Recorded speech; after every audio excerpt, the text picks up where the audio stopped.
मसीह के दोस्तों, अगर आप मसीह हैं तो जरा रुकिए, क्योंकि ये वीडियो आपके लिए ही है।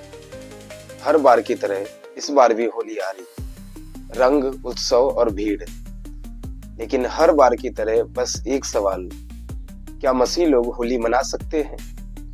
जी हाँ दोस्तों, या फिर हमारी एक अलग पहचान होनी चाहिए। आज हम बात करेंगे बाइबल के फैक्ट्स पर आधारित कि बाइबल हमें मसीह लोगों के लिए होली पर क्या कहती है। तो दोस्तों, शुरू करते हैं वीडियो।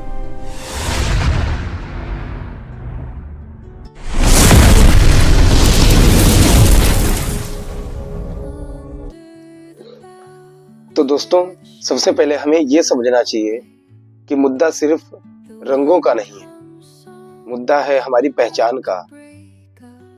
पहला पतरस उसके 2:9 में लिखा है, तुम चुनी हुई जाति, राजकीय याजक और पवित्र लोग हो। बाइबल हमें बताती है कि हम अलग होने के लिए बुलाए गए। अलग होने का मतलब घृणा करना नहीं, लेकिन आत्मिक बाइबल सीधे होली का नाम तो नहीं लेती है, क्योंकि ये एक भारतीय त्योहार है। लेकिन बाइबल हमें कुछ ऐसे सिद्धांत बताती है जिसके आधार पर हम ये तय कर सकते हैं कि हमें क्या करना चाहिए। 14 का 5 से 6 में लिखा है, हर व्यक्ति अपने मन में पूरा निश्चय कर ले। इसका मतलब कुछ बातें आपके व्यक्तिगत, लेकिन वहीं पहला कुरिन्थियों 10 का 31 में लिखा है, जो कुछ करो वो परमेश्वर की महिमा के लिए करो। यहाँ पर एक सवाल, क्या हम होली इस तरीके से मना सकते हैं कि इसमें परमेश्वर की महिमा हो? दोस्तों, यहाँ पर सबसे पहले हमें ये बात समझनी होगी कि सहभागिता और समझौते में क्या फर्क होता है। दोस्तों, सहभागिता का मतलब होता है कि हम उस माहौल में मौजूद रहें, लेकिन समझौता जब होता है जब हम अपनी आत्मिक स्पष्टता को खो देते हैं। बाइबल के पहला कुरिन्थियों 10 के 21 में लिखा है कि तुम परमेश्वर और दुष्ट आत्माओं दोनों का कटोरा एक साथ नहीं पी सकते। इसका मतलब हम दो आत्मिक व्यवस्थाओं में एक साथ नहीं चल सकते। अब सवाल ये नहीं कि लोग क्या कह रहे हैं, सवाल ये है कि हम किस आत्मिक भावना से भाग ले रहे हैं। बाइबल हमें बहुत साफ संदेश देती है।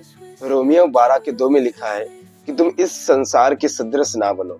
मतलब हर चलन, हर रिवाज और भीड़ के साथ बह जाना मसीह जीवन नहीं है।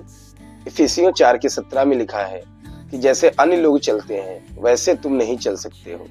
सवाल ये नहीं है कि दुनिया क्या कह रही है, सवाल ये है कि क्या मेरा निर्णय परमेश्वर के आगे सही है।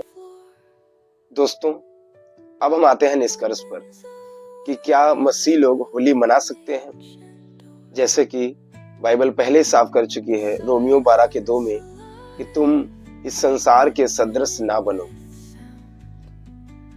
अगर कोई मसीह या भाई बहन सामाजिक मेल या प्रेम व्यवहार के तरीके से लोगों से मिलता है और ऐसे किसी धार्मिक कार्य में भाग नहीं लेता है जो उसके विश्वास के विरुद्ध हो, तो उसको अपने विवेक के अनुसार निर्णय लेना चाहिए। इसलिए निर्णय लेते समय 3 चीजें अपने दिमाग में जरूर याद रखनी चाहिए कि क्या इससे परमेश्वर की महिमा होगी, क्या मेरी गवाही सुरक्षित रहेगी।